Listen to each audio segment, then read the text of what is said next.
Everyone, and welcome to the very first episode of Admissions Live. I am your host, Ashley Hennigan, and I want to thank everyone for tuning in and helping support our launch of our very new channel, Admissions Live, on the Higher Ed Live Network. Since the announcement last week, everyone has been so supportive, and I'm really happy to be kicking off this show tonight. As your host, I'm hoping to provide a platform for dialogue and discussion with you each week, and we'll be bringing on different professional folks from around our industry to talk about things that are affecting college admissions, hopefully reaching out to both high school counselors, independent counselors, grad school, transfer counselors, professional colleges, all of those areas that affect enrollment. We're hoping to serve you as a space for live weekly discussion, but also as a place for professional development as we archive each of these shows for you to share. So tonight we're going to be talking about the state of college admissions, but before we do that, I want to say thank you to my sponsors. Without them, we would not be here live for you each week and commercial free. So to kick off our sponsorship this year, we're being sponsored by 4 incredible folks. First, thanks goes out to Inaugural, the creators of the Schools app on Facebook. Their white paper, The Social Side of Student Retention, summarizes research behind how social connections are critical to student success. Check that out. We'll be sending out tweets with that copy of that white paper just very shortly. Admissions Live is also sponsored by Scavenger, a Google-funded mobile game about going places, doing challenges, and earning points. Check out the recent article from the Chronicle of Higher Education about how Dartmouth College Admissions utilizes Scavenger for fun admissions events and tours.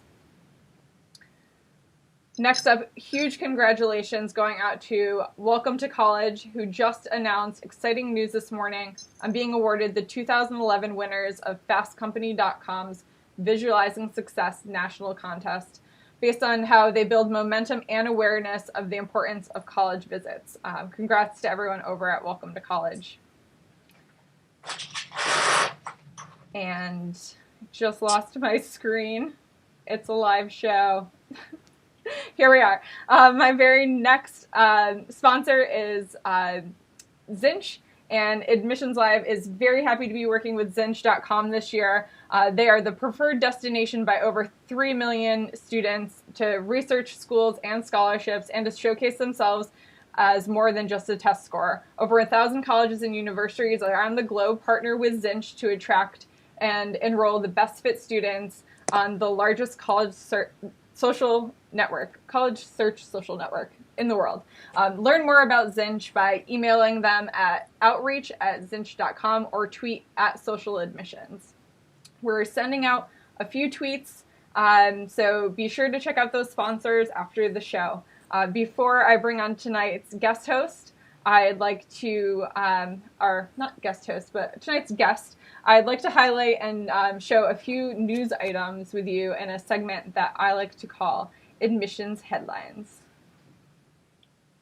And our headlines this week, we're starting with an article from Mashable.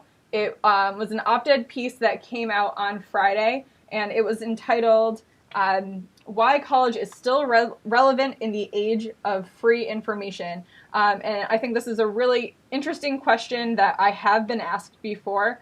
I've been actually asked, with the sum of all information at our fingertips, why are we still pursuing higher education? And this article had a few great points. They reference networking, experiential learning, personal development, including creativity and critical thinking, and brand awareness, both personal branding and the value of a college brand on your resume. So we'll be sending out some links to these articles. Just want to make you aware of them. So the next one is a shocking article entitled Future Shock. And this came out just yesterday, had quite a bit of buzz online. It's an article from The Daily that was entitled College for Today's Newborns Could Cost as Much as 422K. It certainly sent a lot of shock out to those people that I was following who were reading it. And even after adjusting for inflation, it's clear that our tuition models are unsustainable. This is something that we'll be talking about a little bit more in tonight's episode and in future episodes, so stay tuned. Last article I have for you is a piece by Christina Quinn that came out yesterday. She called out admissions with the 6 biggest lies in college admissions. And what I found was interesting about this article was not the so-called lies or gray areas in our process, but how these articles were really able to highlight how confusing the admissions process can be. I think this is especially important when we start talking about first-generation students coming into our funnel, and then that is a topic that I'm going to be covering with you next week. So I'm really excited to be starting my very first show on the Higher Ed Live network as a part of Admissions Live. One more thing I want to do before we bring on our guest. I have one to Eric Clark from Quincy Tutoring. Eric, thank you so much for all of your support this week. You've been doing an incredible job of chatting over on the Admissions Live hashtag. Please keep it up, and thank you so much, Eric, for everything that you've been doing over there. I know you're not watching right now because you are tutoring a student, so keep up the good work. You do really great things. Happy to have you as a supporter of Admissions Live. Right. Without further ado, I want to introduce our guest tonight, Don Fraser. He's the Director of Education and Training at the National Association for College Admissions Counselors. And Don, I want to thank you before I get you on screen and tell you how much you've been a part of launching Admissions Live with me. Your enthusiasm and support have been incredible, and I don't know that I could have done that without you. So thank you so much, and welcome to the show. Thank you. Yeah, and I think tonight we're going to plan on discussing a few topics that have been close to your work. And some of the key points that I hope we can touch on are changing demographics, economic impacts, talk about the relevance of higher education, and hopefully hear from you what you think our biggest challenges and opportunities are this year. Yep, that sounds great. All right, good. So really excited to be kicking off Admissions Live with Don, not just because I'm excited to have my own show, but it's an exciting time to be a part of Admissions Live because it's a really exciting time to be a part of higher education. So for those of you that are tuned in live, thank you again, and I hope that you will start tweeting to us over on the Admissions Live hashtag throughout the show. We'll be sure to answer questions and pull you into this discussion. So, Don, thanks. Yes. Welcome. Well, thank you. And really, again, appreciate all your support and being a part of this initial launch. I know I'm excited. I know you're excited too. Yeah, definitely. Yeah. So for me, it's people that I'm surrounded with every day in higher education that make me love what I do and why I'm here. And what I'm really excited about is talking about college fit. Yep. I like to start thinking about fit a little bit more broadly as we plan future shows and hopefully embracing fit and planning strategies around the right fit for the right student. So when I talk about fit, I'm talking about finding the right college fit for each student that's seeking higher education, and also the right selection of students for each college and university, and finding that happy medium, that perfect barrier between the two. Yeah, absolutely, absolutely. And before I heap all sorts of praise on you in return, because as you know, I was very excited to be a part of this, and I applaud you for doing this work and for everybody supporting you in this and Admissions Live. It's just an exciting time to be a part of higher ed. I've been at NACAC for just over a year and a half, and part of the reason I came here was because of that. It's a great opportunity for us who really care about this profession and the industry to engage in these kind of frank conversations that we really need to have about the state of the landscape right now. So, I think this is a great platform for it. I hope that we can really get some topics off the ground here, and I think we've got a lot to cover tonight. So I'll stop. We do. I'll stop with a phrase and just get to it. Absolutely. Yeah, we definitely have a lot to cover.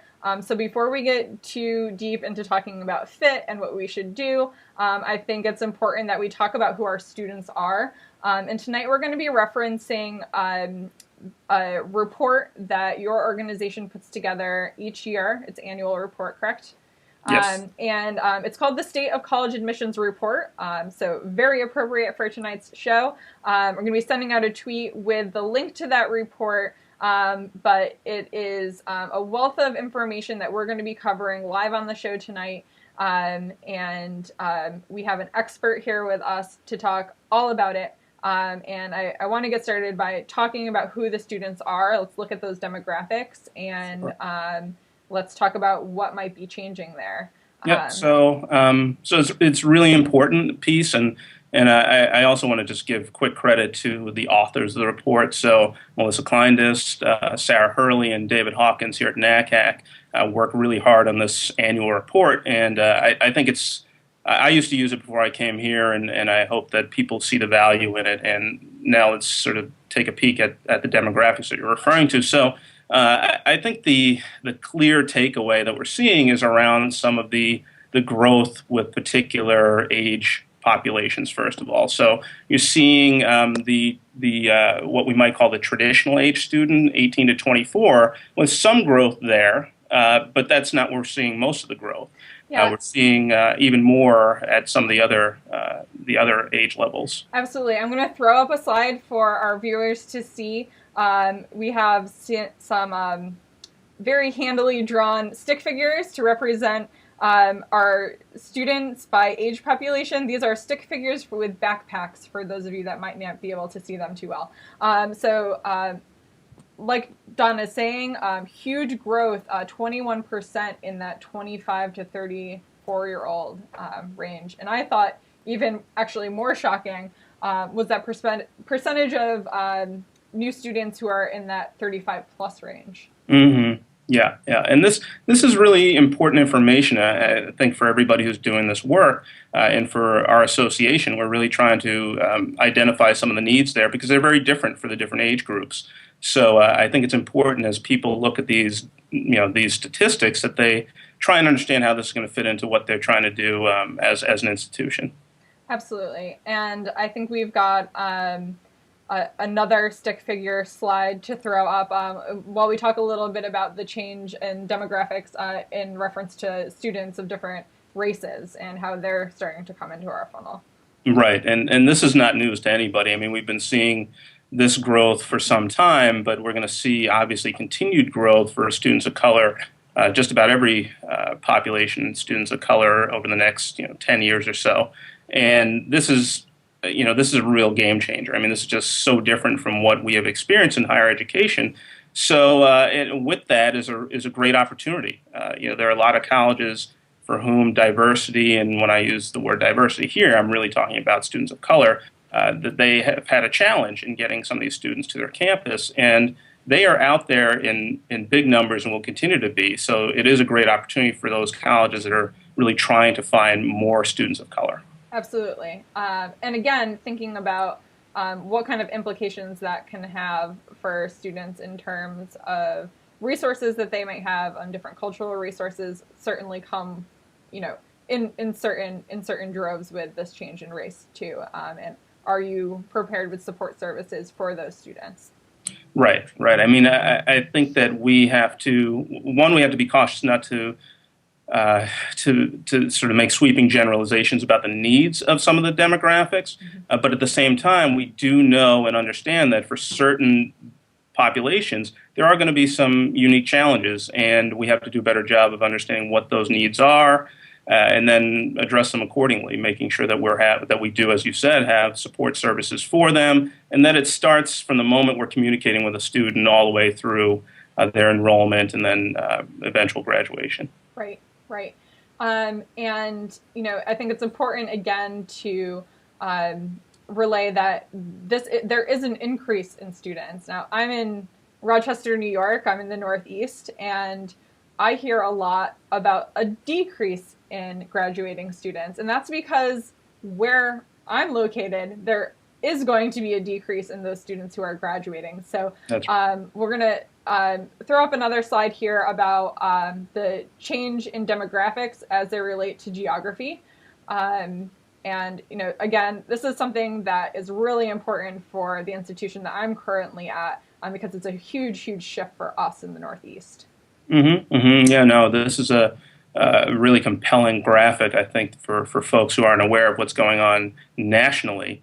It is important when you think about your recruitment strategies and where you might want to begin recruiting. If you haven't thought about areas in the South before where there is substantial growth, then maybe it's an area that you want to start recruiting. So I think there's a lot that we can learn from all these statistics. It's a matter of just how you employ them and what kind of conversations you're having in your office. Absolutely. And we've got a question from Twitter from Joe Sabato. He's asking if we could make any comments about international students. And that's certainly another demographic that's in the fold. And I think it's outlined in the report, not necessarily in this section that we're hitting on right now. But is there anything that you want to share right now with Joe about your insights into those international students? Well, yeah, again, another population that we're seeing an increase, and we probably will continue to see an increase. Again, we see it coming in from a couple of markets that in China, India. We have a lot of students coming from those countries, and we're going to continue to see this as we are still highly regarded as the sort of preeminent higher education system in the world. So we're going to continue to see students coming from all over the country here.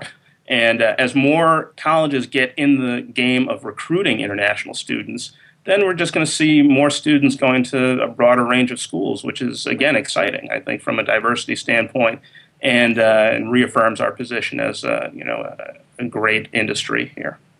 Yes, more opportunities, absolutely. Mm-hmm. So, Mallory Wood's tweeting some of the takeaways. I'm thinking that that geographic shift is definitely something that people are seeing as an impact. But it's you can't just take in these numbers and say, okay, they're coming, and yes, they're coming. But are your strategies ready for them? That's right. And that's what I'm hoping in future episodes we can dig a little bit deeper into these changes that we're presenting tonight, and hopefully come out with some really great strategies to tackle these changes. So yep. At the same time that we're seeing this demographic shift, we're also have seen a great change in our economy. And so these are kind of stacking on top of each other. And causing some other changes to happen in our industry. And so I want to talk a little bit about that. Sure. Certainly, we all know that our economy is different than it was 5 years ago. We know that resources are limited. We know this means an increase in financial aid. But what else does this really mean? What else is really going on in the industry? Well, yeah, this is obviously impacting all sorts of pieces of the puzzle here, I think, from what colleges are able to do and what colleges want to do. And then from a student standpoint, and we'll get into this, I think, in a little while, how they're viewing college and as and how it's impacting the way that they're thinking about the college search process, thinking about their investment in college and all that. So, the economic piece is just, is really something that I think everybody's just really trying to survive right now with the hope that things improve. And I think we are seeing a lot of improvement. At the same time, we're trying to, as you said, we've got a lot of things going on concurrently. This isn't the first time the economy has struggled, and as far as higher ed goes, you can go back to, the 80s and see, a really difficult period there that, higher ed was able to overcome. I think what's unique about right now is the demographic shift on top of the economics, and we haven't seen that. Nothing like this before when you think about the economics and the demographics. combined. So that's definitely a challenge, and it means Right. we have to think about things very differently. Perfect storm of opportunity, right? Yes, definitely. And strategy wise, we'll see more institutions competing more and competing in different kinds of ways. You'll see students or institutions that are looking at full pay and high income students. They're going to be looking at those international students a little bit more. They might be looking, if you're a public institution, for more of those out of state students. But I think in these kinds of strategies, are we also having the conversations about setting up these new students for success on your campus? And is this a successful, sustainable economic model for your institution too? Sometimes I feel like these are maybe quick fixes to a means without a real goal in the end. So again, I don't want to get too deep into those certain scenarios, but I think we will see that happening a little bit more too. Yeah, and it's really important to really look at the big picture here as for your institution. I mean, we have to make some determinations about what's going on, and we have to think more creatively about how we're working with partners. Who are our partners? I think those are all things we need to start considering more. Right. So we just have to think about new and creative ways. For example, if we have a lot of corporations out there, they're saying we can't fill these jobs. We've got we don't have qualified workers coming into the field. Well, how can you as corporations impact that from a much earlier stage? How can you work with colleges to cultivate students who are going to fill those jobs admirably. So I think there's a lot of, like you said, we're going to keep using the word opportunity, but there are so many right now. And I think if we're looking at the big picture, then we have to take them all into account because this is a very different time. Right. And I think what you're pointing to there is creativity within financial aid for your students, because financial aid is all we're hearing right now. More and more people need it, and they need more. And from my side of the table as an admissions counselor, I'm seeing students that are concerned with cost a lot sooner than they have ever been before. Before they're getting on your college list, before they're considering to come to your campus, they're asking about cost. And with that, I think comes a lot of responsibility on the institution's end. Are you being transparent with your cost? Are you putting that cost out for students? And are you able to articulate what a true cost is going to be? Because that's a big decision maker for the student, whether you're not making it to their list in the first place because you're not putting that cost out there up front, or you're bringing them all the way down the funnel and cost ends up being the deal breaker. So that's something that I think is going to, again, with the changes in economics, something that we're not going to be able to hide from. No, you're absolutely right about that. And the government is playing a pretty substantial role right now. I mean, we know we have the net price calculators, for example. So, as you mentioned, the word transparency. I think that's one of the goals behind the net price calculator is that folks will have a better sense of the actual cost of college as they're shopping for college. And that's something that, as we back up for a second to that, you introduced the notion of fit much earlier, and now students and families asking more sophisticated questions about the cost of college. They have to, and we have a responsibility and really a moral obligation to make sure that we are being upfront with them about the cost. We know that there was a report done not long ago that talked about the debt that current graduates are facing, and it can't continue. As you said, it's not sustainable. So, and this is why a lot of the barbs are being thrown higher ed's away these days. As students are living in their parents' basements and can't get jobs and have degrees. Right, and it brings up an excellent question that is also being flung about the media. It seems like every month or so, you get that question about relevance. It was a piece that I mentioned earlier in the show with talking points about, is higher education relevant in the information age. But there was also a pretty big article in the Presidency, the American Council for Education's, I think it's a quarterly newsletter that comes out, and right on the front cover, it says, "Is college still worth it?" So we're going to be sending out a tweet with a copy of that article. It's actually entitled "The Higher Education Bubble, Rhetoric versus Reality." So if we want to talk a little bit about relevance, I'd be happy to dive into that one with you.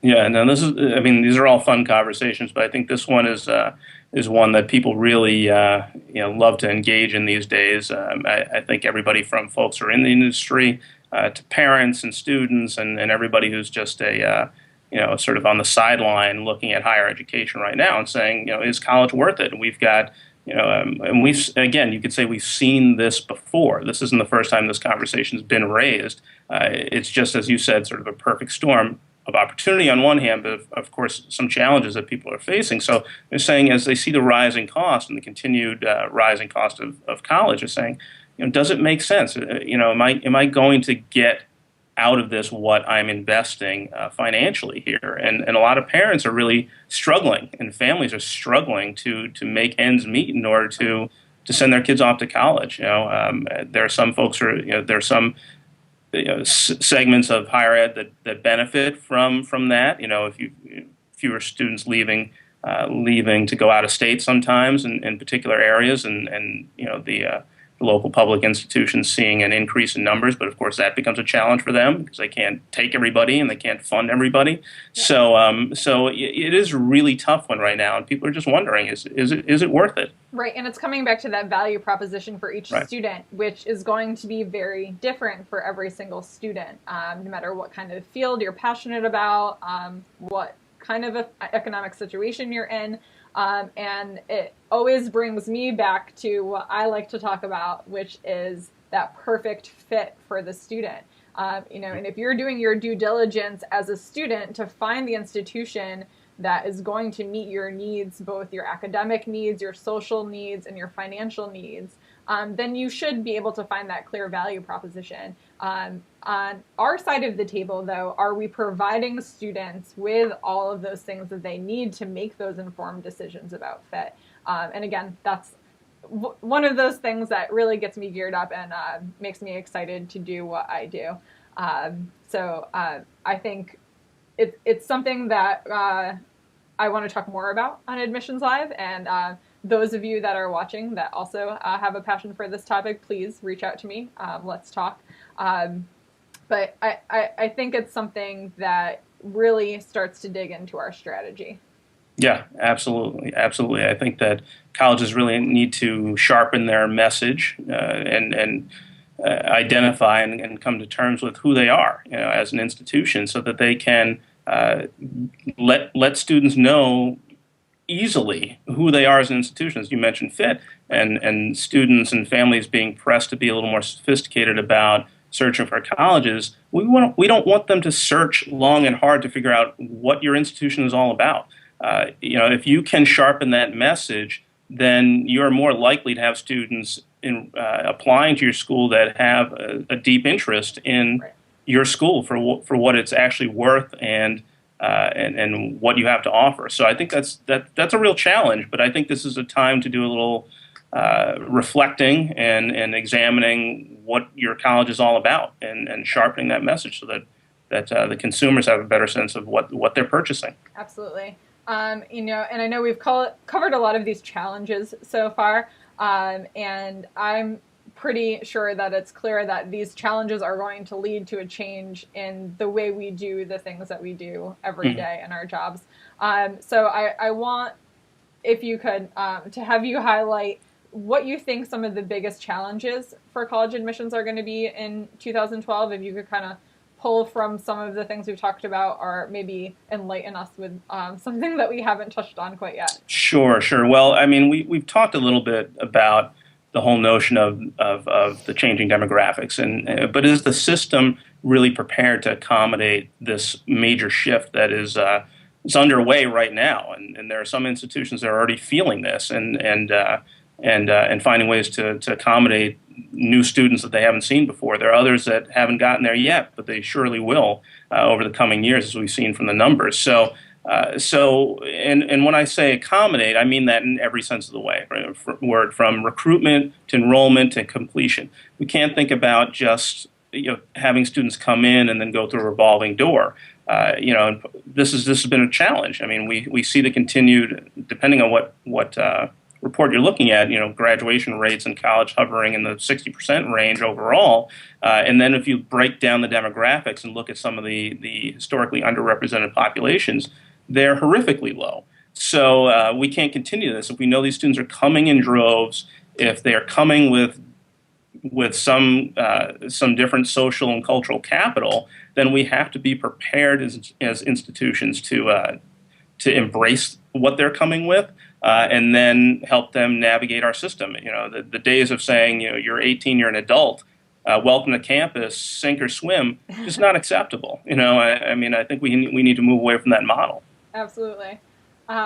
Those absolutely great points and challenges for all of us to kind of take in. And I think through the kind of research that your organization is providing and other national organizations are providing, these are starting points. And these are starting points for our discussions. And hopefully, again, we can build these conversations into larger overarching strategies to tackle these challenges and find those opportunities. So if we can maybe recap some of those shifts that are happening.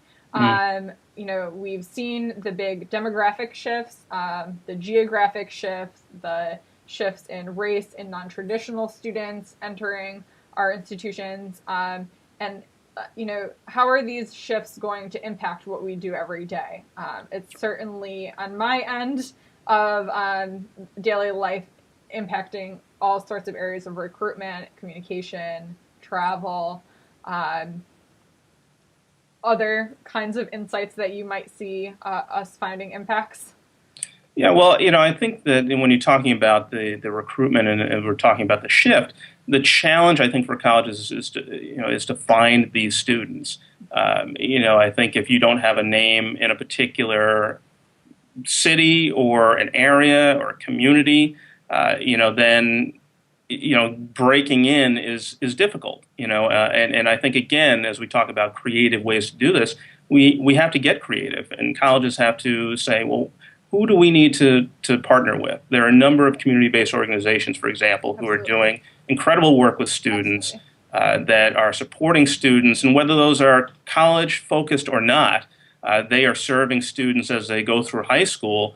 More of them are becoming de facto counselors for students who have a difficult time either getting to their own counselor, or maybe they don't have a counselor. So a lot of these community-based organizations are serving these students, and colleges need to find ways to get into those organizations, meet their students, understand what they're doing with their students. It could be some great opportunities for partnerships, for pipelines, for different communities to different colleges. I think we've seen this with international students. When you tap into certain communities, they will continue to come. And if those students are meeting with success when they come to your campus, then your name is going to have some weight in that community as an institution, and you're going to be trusted. So I think one of the challenges is really finding those students and getting creative. Yeah, and I want to make a comment on one of the tweets that came in over the Admissions Live hashtag about travel. Again, coming from one of those Northeast institutions who is seeing a decrease in students, and the increase in students being on the other side of our country, it's certainly impacting the way we're traveling, the expense of travel, and we're looking at alternatives. So this is where your strategy comes in. How can you harness these technologies that are available to you and bring these students to your campus virtually? Again, another show topic. Let's talk about that on Admissions Live. Those of you that are doing really creative and innovative things virtually, I want to talk. So thanks for keeping up the conversation. The Admissions Live hashtag is really roaring tonight. We're going to have to get on there a little bit later and get back to some of those questions that we might have missed. Losing my headphone. All right. The last point that I want to get to before maybe we can turn over and check out any of the other questions that are happening over on Twitter is to kind of go in and recap some of these opportunity points. Strategies can be developed here. And I'm hoping to take, again, some deeper dives in future shows and develop some new ways of approaching these challenges. But where do our opportunities lie in 2012? Sure. I think the notion of fit. I think that there are so many definitions for fit that we have to, and we're never going to come up with a common one. But we do have to understand that families are really trying to figure this out. Gone are the days of the gut feeling and walking on a campus and saying, this is going to be it for me. With families being strapped for resources to send their kids to college, they are really trying to take a harder look at, is this the place for me? So how do we as admissions, in the admissions field, help inform that notion of what fit should be? For students and families, for families who have not purchased college before, you could say it's you're buying the invisible. I don't know what it is. I don't know what it means. I've never purchased this before. Right. So if we can help them understand what this means, then we can help them make some better decisions. And if it's not our institution, then that's probably a good thing. If we were clear and they understand that this is not a good fit for me, then they're going to go someplace where they're going to be more successful and both parties win in that kind of situation. So I think helping students and families understand what fit is, whether you're doing that in your literature, on your website, if you are visiting a high school or meeting students at a college fair, I think there are a lot of ways that we can tweak that message accordingly. Absolutely.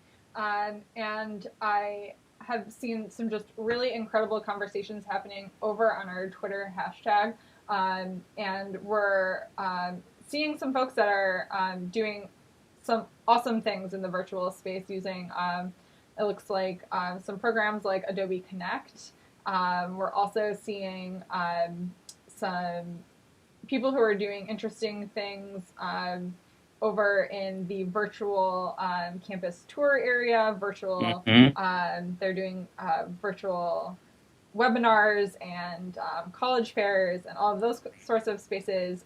So for me, what I tend to try to think about when I'm thinking about creative strategy in these kinds of areas is what is it about my institution that makes this place that I work at unique? Why do students end up coming to my campus in the end? And how can I relay that virtually as best I can? And we have the technology. It exists. There's all sorts of really great things that you can do with video and live streaming and live webinars, similar setups to what we're doing right now. So it can be done. It actually can be done with a fairly modest budget. But it's a lot about educating ourselves and getting ourselves on these platforms where we can talk about innovation and a little bit about that creativity too. Right, definitely. I think amidst that conversation, we have to always keep in mind too that a lot of higher ed is being met with a little skepticism right now. So we can't ignore that when we sharpen these messages. So we have to instill trust. We have to make sure that colleges understand that we are being forthright, that we are being transparent, that we are looking out for your best interest, and really trying to help you understand what we're all about as an institution so that you can make a good decision. We're not trying to lure you in here and take your money. There's too many of those stories going around right now. So, and those are, those stories permeate. And so I think we have to overcome some of that. Yeah. One question that I want to see if we can squeeze in here from Twitter. The question is, what factors do prospective students use now to determine which schools to attend, and have they changed? I think that's a really interesting question. We kind of alluded to the change in perspective and cost, Mm-hmm. how that has risen to the list as one of the main factors. Are there other things that you can think of that have been changing as Yeah. states are adding schools to their list?